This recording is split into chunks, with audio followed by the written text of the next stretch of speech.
好，来继续来看台南将军区公所出版一版《将军生活志》，来记录着地方的社区文化甲传统的产业，同时甲百年的报章来合作，研发有班枝花多样的布料，而且由当地做棉料皮工厂来做出着第一批有班枝花棉被甲枕头，要来推广在地文化。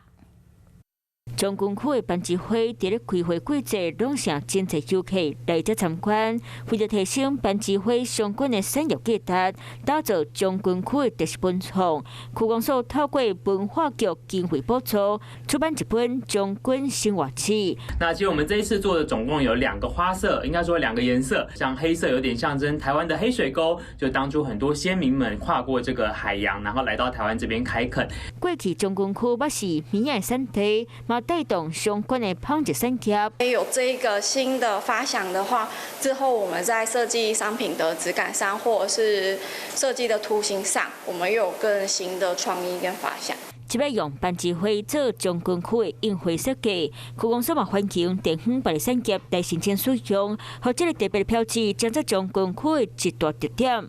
Hello， 我是雷亚，想要抢先掌握最及时的新闻资讯吗？赶快订阅、按赞、开启小铃铛，锁定华视新闻 YouTube 频道。